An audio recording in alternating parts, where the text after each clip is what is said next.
Hey, what's up? Mark Haynes doing stuff. Today's Friday, November 7th. Welcome to the channel. Today's leg day. So I just got to the gym here, and there is an exercise that this gym has available that I would like to show everybody. And it's an exercise that I've done for years, as long as I've had access to a gym that had this available.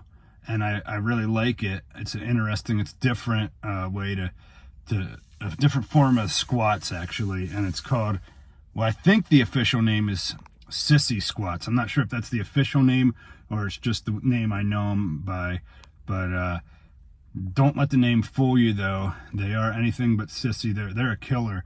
They really you can, after you do these, you feel like your legs have been through a meat grinder. So I want to show you guys this exercise today on Mark Haynes Doing Stuff. So this thing here is what they call the Sissy squat machine. As you can see, there's not much to it. There is the front part, which keeps your feet in place, and then the pad, and that's what will lock your legs in the same position. All right, so we all know that the major exercise for building legs would be squats. And sissy squats is basically just a variation of the regular squat. And it's going to emphasize development of the quadricep muscle. So it's basically a unique movement pattern, and it keeps tension on the quads the entire time. And I find that this machine is the best way to do them. You can do them without the machine, which I'll show you later in the video, but I don't feel that it works as well, and it kind of hurts more when you do it without. But it's a great way to keep the tension throughout the movement on the quads. As you see, I'd kind of just fall back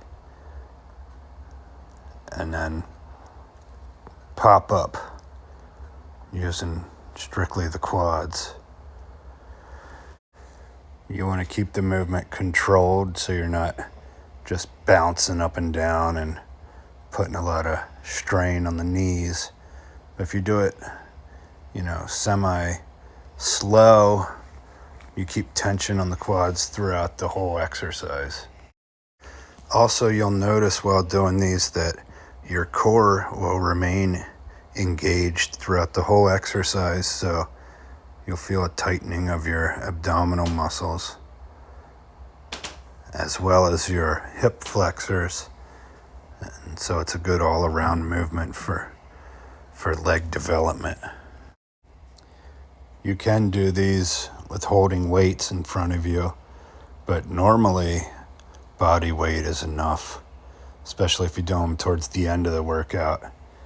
It's a really good muscle for finishing moves, like to end your workout after you've done maybe leg presses and regular squats.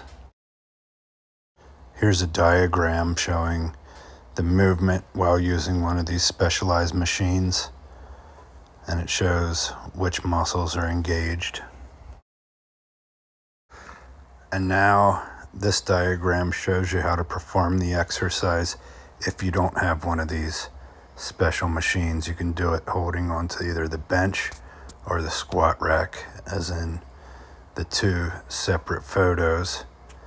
And the knees in this scenario would land in front of the toes. As I mentioned before, I felt that it puts a little bit more strain on the knees doing it this way, which is why I only do these when I have the machine for it. And I feel that this way can also injure you, as he's kind of leaning back like that. But if the machine is not available, this could be an alternative, as long as you don't have any joint problems.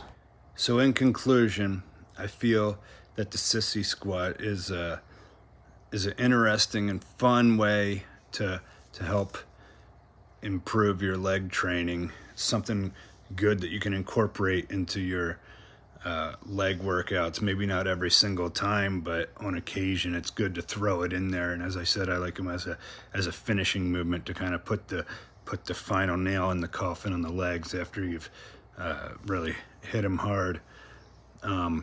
As I said, I like doing them on the machine.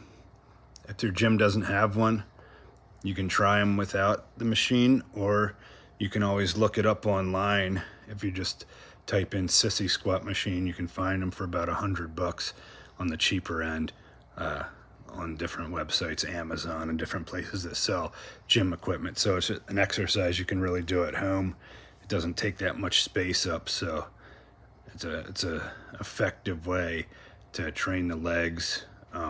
Something I incorporated a lot, when I was competing. I know I'm